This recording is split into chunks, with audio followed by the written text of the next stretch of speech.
The mere fact of communicating, as communication of smallpox, of a secret, of power. 2, intercourse by words, letters, or messages. Interchange of thoughts. The herd, the instincts of the crowd organism. I've been thinking about this here and there a little bit, especially in the last couple of months. And it occurs to me, the problem with society, what is it? What is it about what's happening in society that it just seems so ugly in of itself, you know? And I realize that it's not a problem of individuals. It's not that as individuals we're stupid. It's not that there's too many stupid people. You know, there's actually a lot of pretty smart people out there, and, you know, a few who are not. But when you don't look where you're going, you can really get hurt, like Jimmy did. It's a good thing we aren't all like Jimmy, isn't it? Our society has courtesy and respect for those people, special considerations for what their situation might be. And by and large, I think we have a very informed and literate and capable society. A lot of people in society have these positive tendencies, right? Especially compared to the way society was. But nonetheless, you know, it's well known that the individual person can think rationally. They can respond to rational discussion, rational thought. They can think things through if they choose to. And maybe even some small units, families, groups of friends, maybe even a board of directors can still think rationally and approach things in a thought-out sort of way. But with just a few more people, that becomes, in many ways, no longer possible. Once you get to the point of having a crowd, well, thinking is out the window. There's nothing rational at all happening in a crowd. In a crowd, it's all swept away, and if it's driven by anything, it's emotions. There's almost an inability to think, not of the individual people in that crowd. They remain just as intelligent and capable as they otherwise were, but in their participation with that group, in that crowd energy, it's something else altogether. And no matter how many intelligent, individual, thoughtful people you have in that crowd, that is not what's driving decisions. There's almost an inability to think at all. As a crowd organism, there's no chance of individual persons swaying thought, making decisions, you know, appealing to the crowd. The crowd is a beast in of itself, and it just doesn't work that way. We're reduced in that beast crowd organism, and we have to sort of succumb to its energy or get away from it. This crowd, you know, it's instinctual, it's carnal, it has animal appetites, it's impulsive, and in a very clinical, scientific, laboratory sort of way, it's easily stimulated and satiated and directed and misled. Now, some time ago, I was reading just a little bit of W. Trotter's Instinct of the Herd During Times of War and Peace, which he had been writing in like the 1909-ish kind of era, but which he published during World War I because it could be really utilized at that time. It was a time of experimental thoughts about group behavior and a time when science really first began to be industrially organized in our current civilization by the government, by the big heavy-handed players. You know, it really started to come together, and there's a deep probing into the psychology of the individual and of the individual as part of a group, and it really started to be looked at in a major way. So I did read a little bit from that book, and I never got around to doing a report, in part really because a lot of the language felt kind of antiquated, and it wasn't easy to follow. It wasn't really, nothing jumped out. I kind of got the overall picture, but I really didn't dig a whole lot further into it for that reason. But it generally confirmed the kind of things I had already learned about and suspected of crowds and the organizations that might study or manipulate those crowds. I walked away in conjunction thinking about some other facts in our research, cybernetics especially, and it occurred to me that in a herd of animals, in a herd of people, you could have one individual animal standing apart from the crowd, you know, but within earshot of them, maybe in an advantageous position on top of a hill, and shout at them and try to appeal to them, and yet they might never be heard by them. much less listened to. And the idea started to occur to me that with the syncing of the signal that takes place electromagnetically and otherwise, there was a real tendency to get in sync with the rest of the crowd and sort of yield and submit to the desires of the mass assembly of things. There's like a natural tendency to do that I think plays out in an extremely direct and obvious way in animal herds, especially when they migrate and everything, but a little bit more subtly in most cases in our human civilization. But it again becomes very evident at major crowd events when in a different life people went to sporting events and downtown to witness major happenings, end of wars, and big appearances and things. You really can see that kind of energy come out of the crowds. And there really can be a direct sense of like needing to go along with the crowd.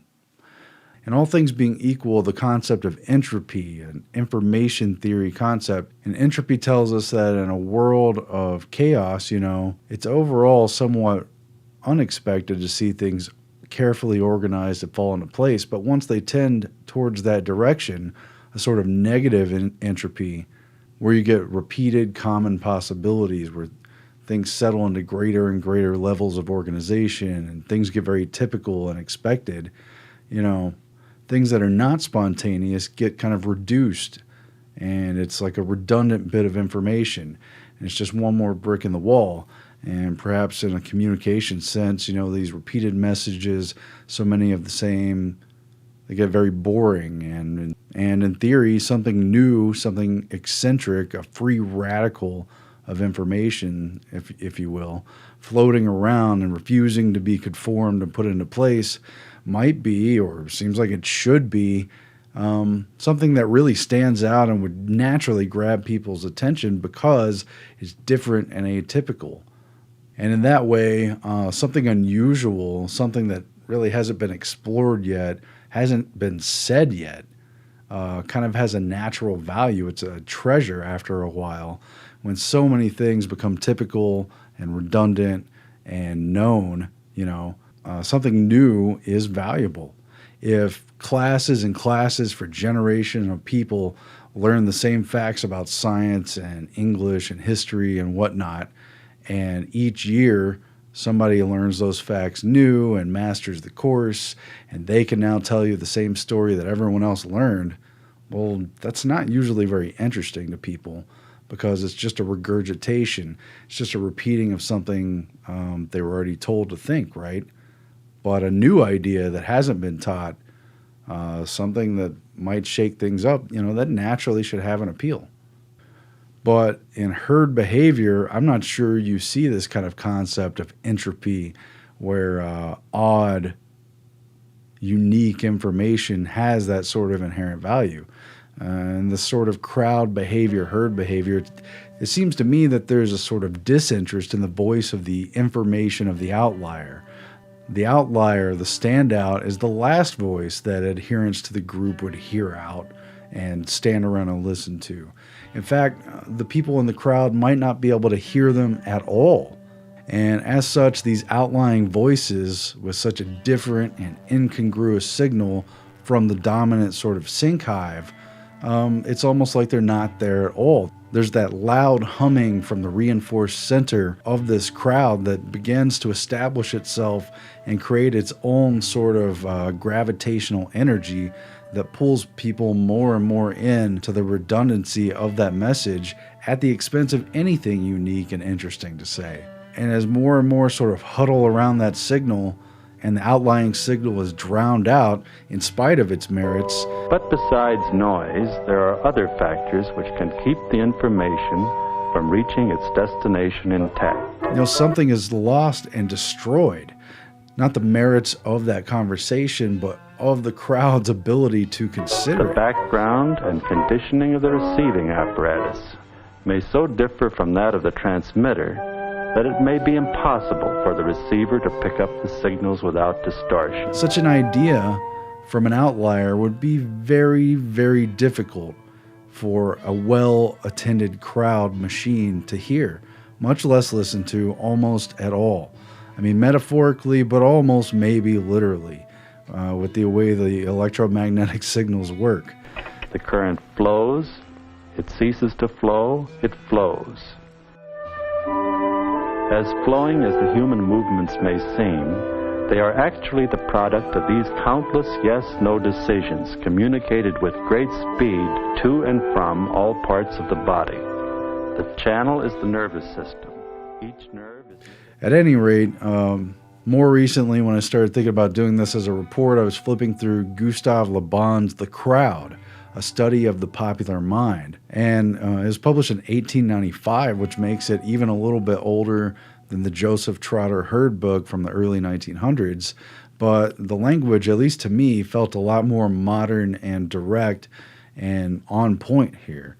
And so I kind of started putting down the Trotter book and picking up the Crowd book, Gustave Le Bon, because it's so relatable. And this book really speaks directly to the idea of what's happening here, the crowd problem that we have, even as it has been recombined and showed in new forms digitally and been transformed through technology and with respect to the media. The central idea to the crowd, I think, is that it is an organism, its own organism, that forms and is sustained, in my opinion at least, under a media signal.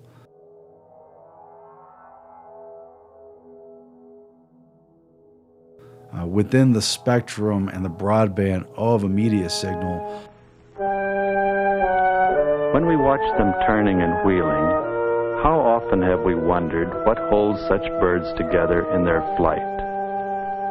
Communication is that which links any organism together. It is communication that keeps a society together.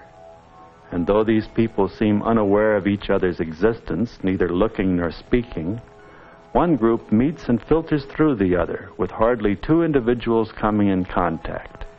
So constant is the flow of information, and so complex the web of communication that keeps them apart and holds them together. I feel like that's where the crowd lives. And under this media signal is issued somewhat regularly, supposedly authoritative ideas. What exactly makes the crowd listen to those ideas rather than others? You can sort of sort that out for yourself, but once an authoritative idea is established, I think a crowd begins to gather there. But it doesn't begin to gather for reasons that have merit, that are true, that are right. You know, they began to gather because of the strength of the signal and the person putting out that signal and drawing that crowd in. If you allow yourself to sort of think of it as this spectrum beam, the thing, if it is being broadcast at a certain strength, is somehow almost guaranteed to form this crowd.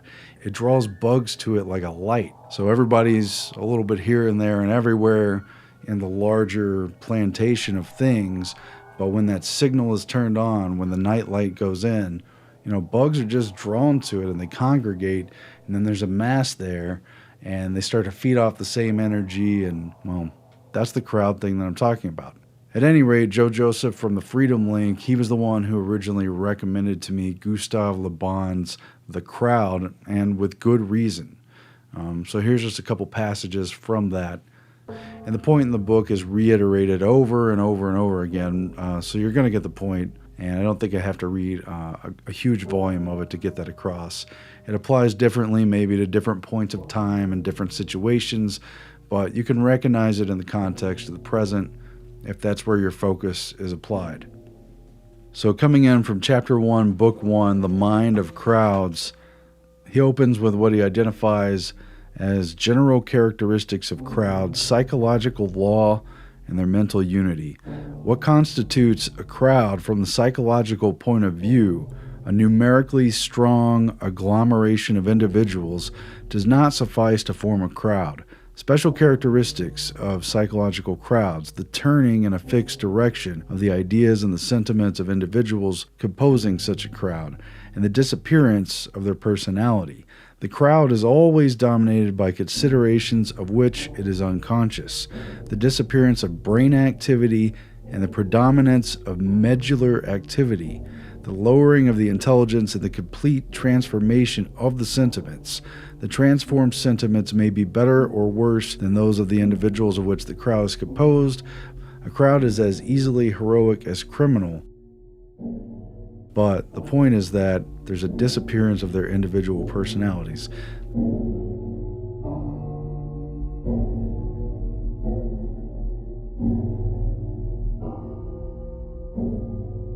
That's a synopsis of Chapter 1. He talks about, on page 24, the disappearance of conscious personality. Le Bon says the disappearance of conscious personality and the turning of feelings and thoughts in a different direction, which they are the primary characteristics of a crowd about to become organized, do not always involve the simultaneous presence of a number of individuals on one particular spot. Thousands of isolated individuals may acquire at certain moments or under the influence of certain violent emotions, for example, as a great national event, the characteristic of a psychological crowd. So it can happen even when you're home alone, depending on what you're reacting to. It will be sufficient in that case that a mere chance should bring them together for their acts to at once assume the characteristics peculiar to the acts of the crowd. At a certain moment, half a dozen men might constitute a psychological crowd, which may not happen in the case of hundreds of men gathered together by accident. Page 25.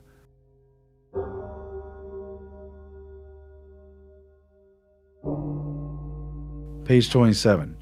The most striking peculiarity presented by a psychological crowd is the following. Whoever be the individuals that compose it, however like or unlike their modes of life, occupations, character, intelligence, the fact that they have been transformed into a crowd puts them in possession of a sort of collective mind which makes them feel, think, and act in a manner quite different from that in which each individual of them would feel, think, and act were he in a state of isolation.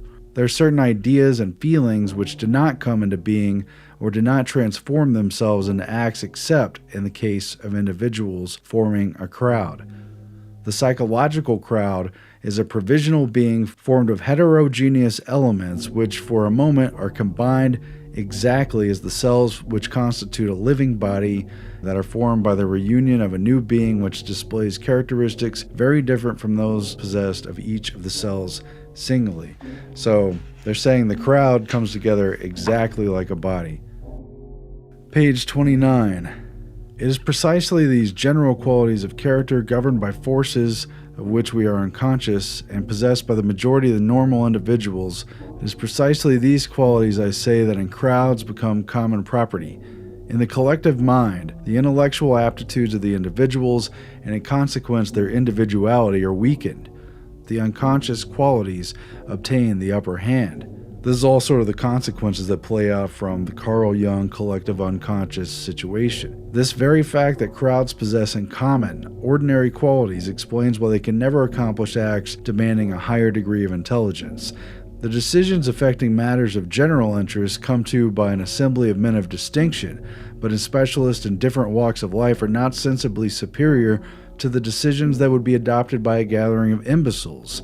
So in other words, a crowd of very intelligent, highly informed people wouldn't necessarily do any better off than a gathering of imbeciles, people who couldn't seem to understand anything, because the crowd takes over their individual qualities. It doesn't necessarily combine them.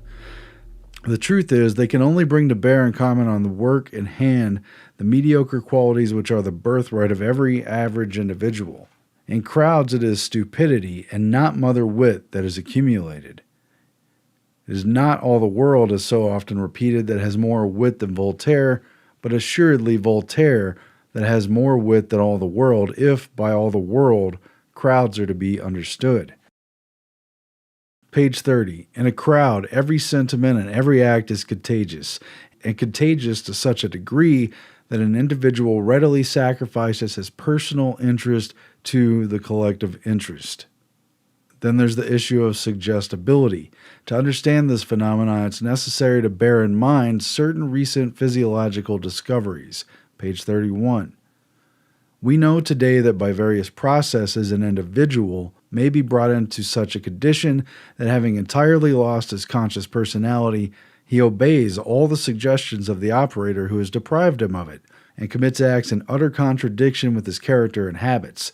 The most careful observations seem to prove that an individual immersed for some length of time in a crowd in action soon finds himself either in the consequence of the magnetic influence given out by the crowd, or from some other cause of which we're ignorant, in a special state which much resembles the state of fascination in which the hypnotized individual finds himself in the hands of the hypnotizer.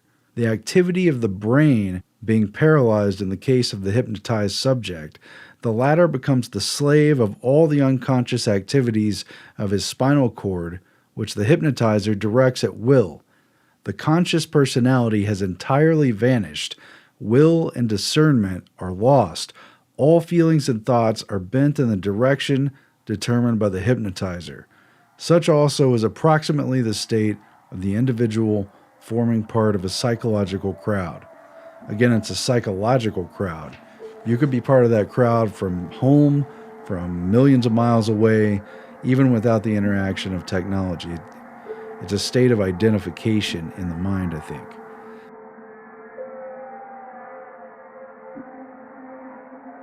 Page 32.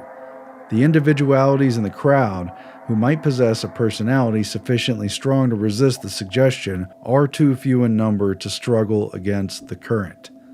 Again, I think it's an electromagnetic current that carries the crowd, and while they're at their height, when they're in the middle of stampeding, you could not shout loudly enough to get virtually any of them to listen to a rational point that you might be trying to make.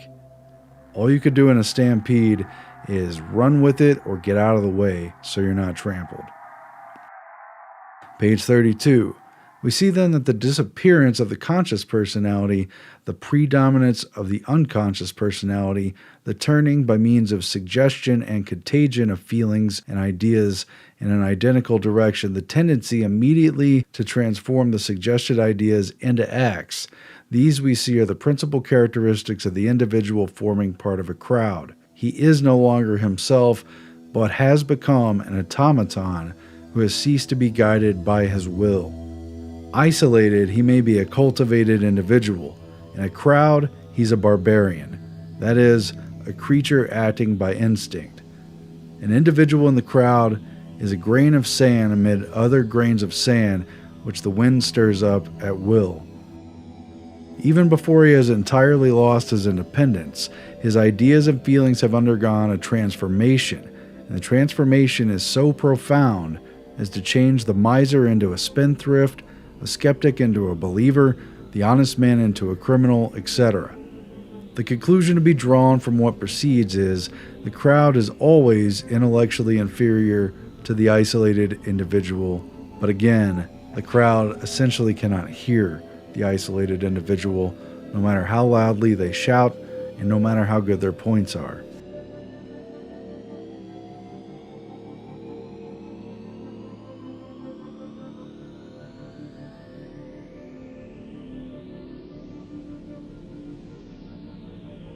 Starting in chapter 2, Le Bon talks about the sentiments and morality of crowds. And he brings up as bullet points impulsiveness, mobility, and irritability of crowds. The crowd is at the mercy of all exterior exciting causes and reflects their incessant variations. The impulses which the crowd obeys are so imperious as to annihilate the feeling of personal interest. Premeditation is absent from crowds, and crowds are credulous and readily influenced by suggestion. It says, the obedience of crowds to suggestions. The images evoked in the mind of crowds are accepted by them as realities. The crowd beast that is comprised of various individuals in cell form, but which are in obedience to that beast, emotional sway and tendencies. These are warnings offered by scientists. And for our own good. For our own good. For our own good. For our own good. I think we're in the middle of a massive experiment worldwide. The experiment is, will people listen to scientists? The images evoked in the mind of crowds are accepted by them as realities. They take whatever they're told as emotionally true and respond.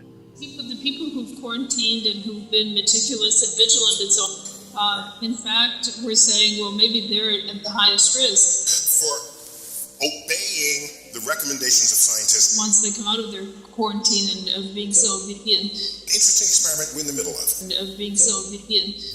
Crowds do not admit doubt or uncertainty and always go to extremes. Their sentiments are always excessive. He also notes the servile nature, the servility of crowds in the face of a strong authority. The momentary revolutionary instincts of the crowd does not prevent them from being extremely conservative. Crowds instinctively are hostile to changes and progress. He says on page 40, in consequence, a crowd perpetually hovering on all borderland of unconsciousness, readily yielding to all suggestions, having all the violence of feeling particular to beings who cannot appeal to the influence of reason, deprived of all critical faculty, cannot otherwise be than excessively credulous. The improbable does not exist for a crowd, and it is necessary to bear this circumstance well in mind to understand how people are so out of their minds. To understand the facility of which are created and propagated the most improbable legends and stories. How do people believe the stuff that they are told and react to it the way that they do? The creation of legends, which so easily obtain circulation in crowds, is not solely the consequence of their extreme credulity. It is also the result of the prodigious perversions that events undergo in the imagination of a throng. The simplest event that comes under the observation of a crowd is soon totally transformed. A crowd thinks in images, and the image itself immediately calls up a series of other images having no logical connection with the first. We can easily conceive this state by thinking of the fantastic succession of ideas to which are sometimes led by calling up in our minds any fact. Our reason shows us the incoherence that there is in these images, but a crowd is almost blind to this truth and confuses with the real event what the deforming action of its imagination has superimposed thereon. A crowd scarcely distinguishes between the subjective and the objective. It accepts as the real the images evoked in its mind, and they most often have only a very distant relation with the observed fact. So that's in a nutshell how you can get a group of fairly intelligent people, educated, literate, etc., living in the real world to some degree, having a decent sense of judgment, nevertheless succumb to a crowd and believe something that really doesn't make any sense logically, that is even provably false or unlikely, and yet believe it as if it's fact and as if it is the most prime directive of the group that must be responded to. They could take a mythical but exciting event and with the slightest suggestion of a reaction to it and its importance, they can go all the way. They can make that first and foremost in their mind, and the crowd will take action dangerously. It accepts as real the images invoked in its mind. That's really the problem right there. But the crowd beast is most dangerous because it lives under illusions. It operates in that subconscious, suggestible state and doesn't even have access to reality, facts, rational thinking as the individual does. It's dangerous because it will react to the illusions as if they're true, no matter how farcical and unlikely. You've seen it. And Gustave Le Bon, he had some other famous quotes I looked up. The masses have never thirsted after truth. Whoever can supply them with illusions is easily their master. Whoever attempts to destroy their illusions is always their victim. And that's the other side of it. These people caught up in a crowd, these people who feel a belonging to a society because of the myth that is being sold, they will turn on anyone who tries to dissent against it and who tries to destroy their illusion or undermine it or point out how flimsy it is. That person becomes their victim. They turn on that person, however literally. The masses have never thirsted after truth, and whoever could supply them with illusions is easily their master. That's an unsettling thought. Crowds are influenced mainly by images produced by the judicious employment of words and formulas. There are social engineers creating these images that the crowd lives and dies by, and we've got to pierce through that restriction and understand it for what it is. Men dominated by a certitude cannot tolerate those who do not accept it, says Gustave Le Bon.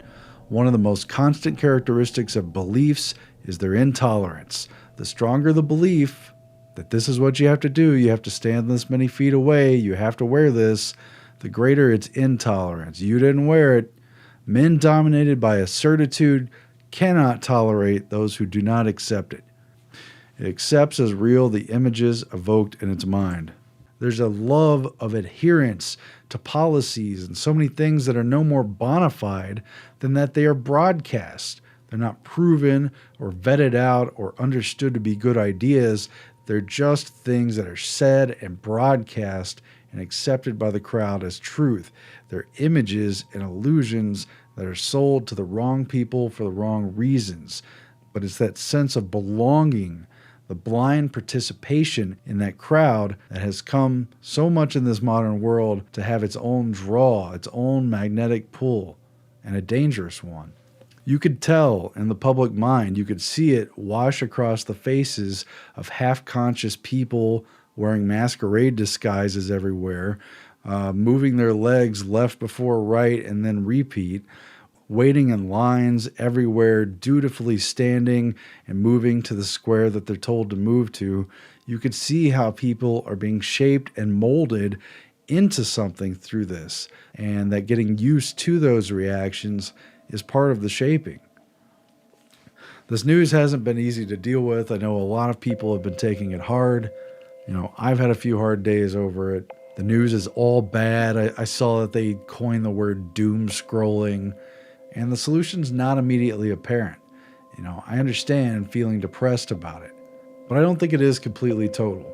It maybe doesn't feel like we can individually turn things around, but who's to say that's really true? I think there's a real strength in individually standing for something, especially if it's to say no in the face of everyone else automatically saying yes, or at least saying, hold on, I don't know. Stay well out there and stay independent. But there are also many examples of times when the message has been conceived and the signal sent long in advance of understanding or acceptance of the code employed. In the case of Galileo or Socrates, it did not in time matter that the receivers of their time were not tuned to receive their signal. The ultimate transmission of such a message represents communication of a very complex order.